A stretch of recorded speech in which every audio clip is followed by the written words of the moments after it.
ఈరోజు కోపాన్ని తగ్గించుకోవడం ఎలా అనేది చూద్దాం.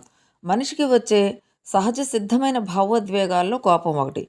కోపం ఏదో ఒక సందర్భంలో మనల్ని పలకరించకుండా ఉండదు. అలా కోపం వచ్చినప్పుడు ముందు చేయవలసిన పని దీర్ఘంగా శ్వాస తీసుకొని కొన్ని అంకెలు లెక్క పెట్టాలి.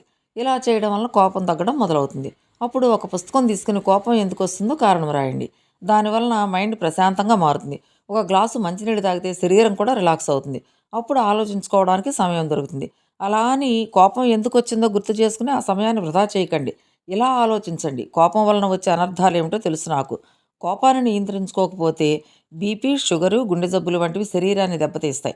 నా కోపం వలన కుటుంబ సభ్యుల మనసులో స్థానం కోల్పోయినప్పుడు మానసికంగా వేదనను అనుభవిస్తాను. ఇక సామాజికంగా నా కోపం వలన బంధుమిత్రులు, ఇరుగు పొరుగుల దగ్గర నా విలువ దిగజారిపోతుంది.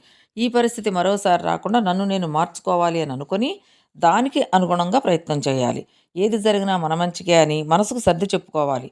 కోపాన్ని ఎలా తగ్గించుకోవాలో తెలుసుకోవాలి. ఉదాహరణకు, గతంలో ఆనందం కలిగించిన సంఘటనలు గుర్తు చేసుకోవచ్చు, ఇష్టదైవం నామస్మరణం చేసుకోవచ్చు, మంచి పుస్తకాలు చదవడం, నచ్చిన పాటలు వినడం, నడక, యోగా, ధ్యానం వంటివి అభ్యాసం చేస్తే క్రమక్రమంగా కోపం తగ్గుముఖం పడుతుంది. ఈ పద్ధతుల్లో కొన్నైనా ఆచరించి కోపాన్ని జయించండి. అందరితో కలిసిమెలిసి సత్సంబంధాలు నెలకొల్పుకోండి. నచ్చితే లైక్ చేయండి. నా ఛానల్ని ఫాలో చేయండి. ధన్యవాదాలు.